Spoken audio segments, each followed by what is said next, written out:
Hello, I'm Fred Barnes. For more than 2 decades, Thomas Sowell's books and newspaper columns have served as guideposts for conservative thinkers across America. Though he's a prolific writer, he rarely does interviews, but I was able to sit down with him for an exclusive one-on-one covering everything from race relations to hurricane relief. Tonight, part 2 of that interview. Where to begin? Why, politics, of course. The Hoover Institution is a conservative island tucked away in the liberal sea that is Stanford University. It's here that Thomas Sowell has been a senior fellow for the last quarter century. Just because he's an avowed conservative doesn't mean he always votes like one.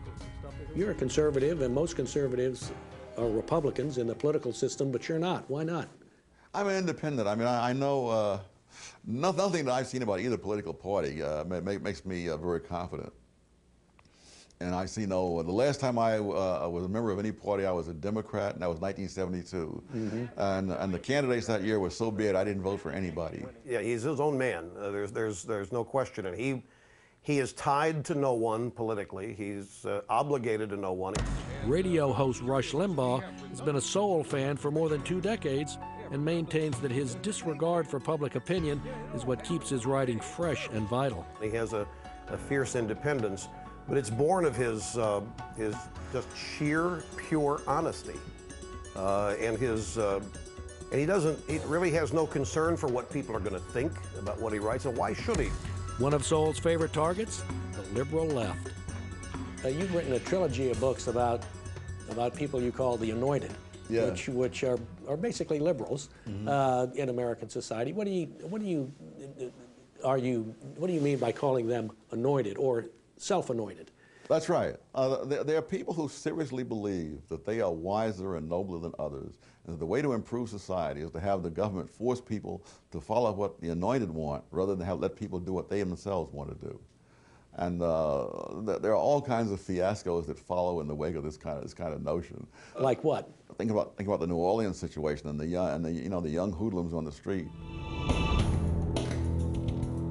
What could be more stupid than having a system in which young men don't have to have work because the government is taking care of them or their mother or their sweethearts, and who therefore have nothing but time on their hands to get into mischief? I mean, that is a formula for trouble in any part of the world with any part of the human race, and yet that's one of the things they promoted. Conservatives are routinely blamed for not caring about people. And yet you say just the opposite is true, that it's liberals who care about their vision, yes, of how the world should be, but not about real-life human beings. Absolutely. I think the busing thing was a classic example.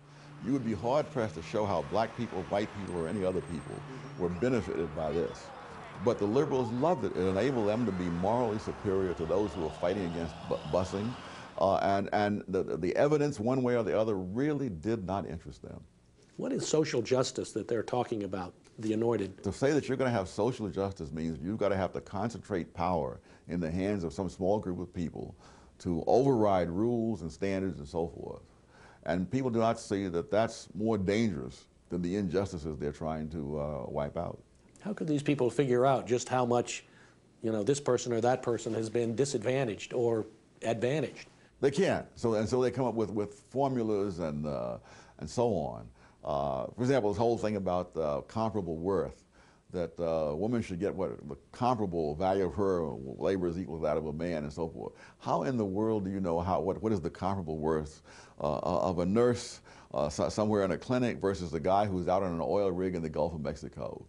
Aren't conservative free market ideas sometimes hard to sell? I think of the labor unions and liberals are now attacking Walmart, mm-hmm, and saying Walmart pays its employees too little. I mean, that's a nice thing to be for. You want more money for people who work at Walmart. What's wrong with that? Hey, I want more money for myself. But that doesn't mean that someone else has an obligation to pay it. If you're paying people for their work, instead of just paying them for what they think they need, then clearly these people wouldn't be working for Walmart if someone else thought their work was worth more than Walmart is paying.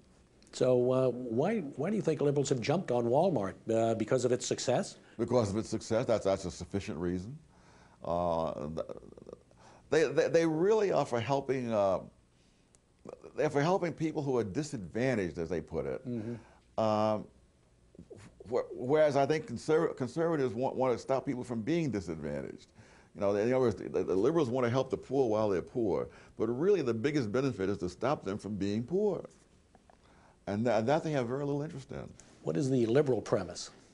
I guess the Rousseau notion, that man is born free but is everywhere in chains, that the real problem with the world is that the institutions are wrong. If the institutions were right, then there was nothing in human nature that would cause us to be unhappy. It's the fact that we have the wrong institution. What is the conservative premise? That man is flawed from day one, and that there are no solutions, there are only trade-offs.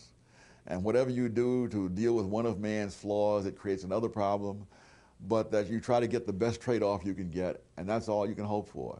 I've often said there are three questions that I think would destroy most of the arguments on the left. And the first is, compared to what?